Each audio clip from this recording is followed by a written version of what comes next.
Praise the Lord. கர்த்தருக்கு மகிமை உண்டாவதாக.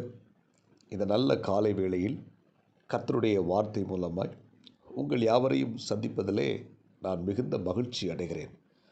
ஏசாயா தீர்க்கதரிசியின் புத்தகம் 45ஆம் அதிகாரம் 2ஆம் வசனம். நான் உனக்கு முன்னே போய் கோணலானவைகளை செவ்வையாக்குவேன் என்று ஆண்டவர் வாக்கு பண்ணுகிறார்.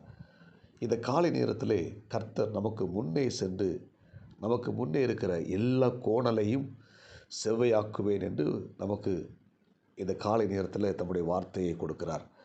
நம்ம செல்லுகிற பாதைகளை பார்த்திங்கன்னா நிறைய கண்ணிகள் இருக்கிறது. ஆபத்துக்கள் நிறைந்த ஒரு பாதையில் நாம் பயணம் செய்து கொண்டிருக்கிறோம். வாழ்க்கை என்பது ஒரு பயணத்தை போன்றது.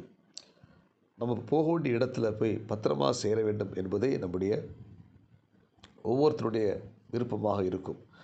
நம்ம பத்திரமாக போய் சேர வேண்டிய இடத்துல போய் சேர வேண்டும், பாதுகாப்பாக பிரயாணப்பட வேண்டும் என்று சொல்லி நாம் ஒவ்வொருத்தரும் வாஞ்சிப்போம். ஆனால் சில சமயங்களில் பார்த்திங்கன்னா நம்ம போகிற பாதையில் சில இடையூறுகள் வரும். சில சமயங்களில் சில ஆபத்துகள் வரும். எதிர்பாராத விபத்துகள் வந்து சூழ்ந்து விடுகும். நாம் இன்றைக்கு அநேக பத்திரிகைகளை நம்ம பார்க்கும்போது, செய்திகளை பார்க்கும்போது சில விபத்தில் சிக்கி தங்களுடைய வாழ்க்கையை முடிக்கிறதையும் பார்க்க முடிகிறோம். எதிர்பாராத சில விபத்துக்கள் வரும். இப்படிப்பட்ட ஒரு ஆபத்து நிறைந்த ஒரு பாதையில் தான் நம்ம எல்லாரும் ட்ராவல் பண்ணி கொண்டிருக்கிறோம். ஆனால் தேவனுடைய பிள்ளைகளுக்கு தேவன் கொடுக்குற மிகப்பெரிய ஒரு வாக்கு என்னென்னா, நம்முடைய பாதைக்கு முன்பதாகவே தேவன் கடந்து சென்று நம்முடைய பாதைக்கு முன்னே இருக்கிற எல்லா கோணல்களையும் தேவன் செம்மையாக்குவார். ஆமென். அதனால தான் நம்முடைய முன்னோர்கள் நம்ம கற்றுக் கொடுத்த ஒரு பாடம் என்ன தெரியுமா? நம்ம எங்கே ட்ராவல் பண்ண போனாலும் அதுக்கு முன்பதாக நம்ம தேவ சமூகத்தில் ஜெபித்து விட்டு ட்ராவல் பண்ண வேண்டும் என்பது நம்முடைய முன்னோர்கள் நம்ம கற்றுக் கொடுத்த பாடம். நீங்கள் எத்தனை பேர் இந்த இறைவார்த்தை கேட்கிற தேவனுடைய பிள்ளைகள் நீங்கள் ட்ராவல் பண்ணும்போது ஜெபம் பண்ணி விட்டு நீங்கள் செல்லுகிறீங்க என்பது உங்களுக்கு தெரியும். அநேகர் பார்த்திங்கன்னா ஜெபித்து விட்டு செல்வார்கள், சிலர் ஜெபிக்காமல் புறப்பட்டு போய் விடுவார்கள். நான் ஒன்று சொல்லுகிறேன், தேவனுடைய பிள்ளைகளே, நம்ம எங்கே ட்ராவல் பண்ண போனாலும் முதலாவது நம்முடைய பிரயாணத்தின் பாதுகாப்புக்காக நம்ம ஒவ்வொருத்தரும் ஜெபித்து விட்டு கடந்து செல்ல வேண்டும். ஆமென். தேவன் நம்முடைய பிரயாணத்தை பாதுகாப்பார். நம்முடைய பிரயாணத்தில் நம்முடைய பத்திரமாக வழி நடத்துவார். அப்போ நம்முடைய பிரயாணத்தில் பாதையில் பார்த்திங்கன்னா நிறைய இடையூறுகள் இருக்கும், நிறைய ஆபத்துகள் நிறைந்த ஒரு பாதையாக இருக்கும். அந்த பாதையில் நமக்கு முன்னே தேவன் சென்று கோணலை செவ்வையாக்கி நம்மை பத்திரமாய் நம்ம சேர வேண்டிய இடத்துல கொண்டு சேர்ப்பதற்கு நம்முடைய தேவன் நம்மோடு கூட வந்து நம்மை வழிநடத்துகிறவராக இருக்கிறார். அல்லேலூயா. ஆனால் இன்னைக்கு பாருங்கள், நம்ம செல்லுகிற பாதையில் சத்துரு என்ன செய்கிறான்னா சில கண்ணிகளை வைக்கிறான், சில ஆபத்துகளை வைக்கிறான். அதுபோல் நம்ம செல்ல வேண்டிய இடத்துக்கு போக வேண்டிய பாதையை தவறான பாதையோடு கூட நம்ம சிந்தனையை திருப்பி விடுகிறான்.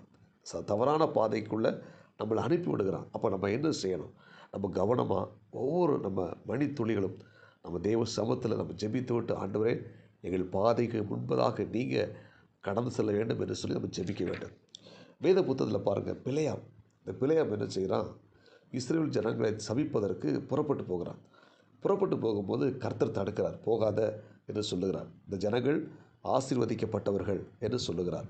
ஆனால் இவன் மறுபடியும் ஆண்டவர்கிட்ட போய், அந்த பாலாக்கு இருக்கிற ராஜா, உங்களை நான் இன்னும் நிறைய வெகுமதி கொடுப்பேன் அப்படின்னு சொல்லி ஆசை வார்த்தை சொன்ன உடனே இவன் என்ன செய்கிறான் பாருங்கள், மறுபடியும் ஆண்டவர்கிட்ட போய், ஆண்டவரே நான் போகலாமா அப்படின்னு கேட்குறான். உடனே கர்த்தர் போ என்று சொல்லிவிட்டார்.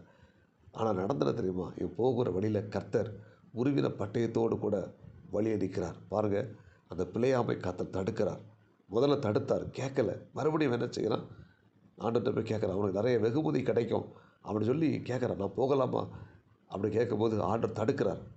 மறுபடியும் அவரை எச்சரிக்கிறார். தேவ பிள்ளைகளே, ஒரு தேவனுடைய பிள்ளை வழி விலகி போகும்போது ஆண்டவர் தடுத்து எச்சரித்து பாதுகாக்கிறார். ஆனால் பிள்ளையனுடைய வாழ்க்கையை பாருங்கள், கர்த்தருடைய வார்த்தை கீழ்ப்படியாமல் அவன் புறப்பட்டு போனால இறுதியில் அவன் பட்டயத்தால் செத்தான் என்று வேதத்தில் வாசிக்கிறோம். அன்புக்குரிய தேவனுடைய பிள்ளைகளை நம்ம ஒவ்வொருத்தரும் நம்முடைய பாதையில் கவனமாக இருக்கணும். தேவனிடத்தில் போய், ஆண்டவரே நான் செல்லுகிற பாதை உங்களுக்கு பிரியமாக, உங்களுக்கு சித்தம் இல்லாத பாதையில் போயிடக்கூடாது என்று சொல்லி நம்ம ஜெபம் பண்ண வேண்டும். ஒருவேளை தேவனுக்கு விருப்பம் இல்லாத பாதையில் போகும்போது நமக்கு பெரிய சிக்கல் ஏற்படும். எனவே நாம் கவனமாக ஒவ்வொரு நாளும் தேவன் நம்ம காண்பிக்கிற பாதையில் செல்வோம். நம்மை கர்த்தர் பாதுகாத்து கொள்வார். அதுபோல் ஈசாக்கை பாருங்கள், தேசத்தில் பஞ்சம் வந்துச்சு. பஞ்சம் வந்த உடனே இவன் என்ன செய்யறான்? எகிப்துக்கு போக ரெடி ஆகிறான். அப்போ கர்த்தர் சொல்கிறாரு, நீ எகிப்துக்கு போகாத, இங்கே இரு, நான் உன்னை ஆஸ்வதிப்பேன்னு சொல்கிறாரு. ஆனால் இந்த யோசேப்பு, இந்த ஈசாக்கு என்ன செய்கிறார்? எகிப்துக்கு போகாமல் அவர் என்ன செய்கிறார்? கர்த்தர் சொன்ன இடத்துல இருக்கிறார். ஒரு வறட்சியான தேசம்தான், பஞ்சமான தேசம்தான். அந்த இடத்துல, அந்த வறட்சியான தேசத்தில் அந்த ஈசாக்கு விதை விதைக்கிறான். கர்த்தர் அந்த விதையை ஆஸ்வதிக்கிறார். 100 மடங்கு பலனை கர்த்தர் கொடுக்கிறார். அவன் கர்த்தர் சொன்ன வார்த்தை கீழ்ப்படிஞ்சு அவன் தன்னுடைய பாதையை சீரமைச்சனால அந்த ஈசாக்கை ஆண்டவர் 100 மடங்கு ஆஸ்வதிக்கிறார். முழுமையான ஆஸ்வத்தை கர்த்தர் கொடுக்கிறார். இன்றைக்கு இறைவார்த்தை கேட்கிற தேவனுடைய பிள்ளைகள், நீங்களும் உங்கள் பாதையில் கர்த்தரை நினைத்து கொள்ளுங்கள். நீங்கள் போகிற பாதை சரியான பாதையா, இல்லை தவறான பாதையா யோசித்து பார்த்து, ஒருவேளை தவறான பாதையில் போயிருந்தால் நீங்கள் அந்த இடத்த விட்டு வெளியே வந்து ஆண்டவரை எங்களை கைடன்ஸ் பண்ணுங்கள், எங்களை வழி நடத்துங்க, நாங்கள் போகிற பாதையில் பத்திரமா நாங்கள் மறுகரைக்கு போய் சேரணும் அப்படின்னு சொல்லி நம்ம எல்லாரும் நீங்கள் ஆண்டவர்கிட்ட கேட்டு நம்முடைய பாதைகளுக்கு முன்பதாக தேவன் கடந்து செல்லணும். கர்த்தர் முன்னே, நம்முடைய பாதைகளுக்கு முன்னே அவர் கடந்து செல்லணும். அப்படிப்பட்ட ஒரு கிருபை பெற்றுக்கொள்வோம். ஜெபிப்போமா?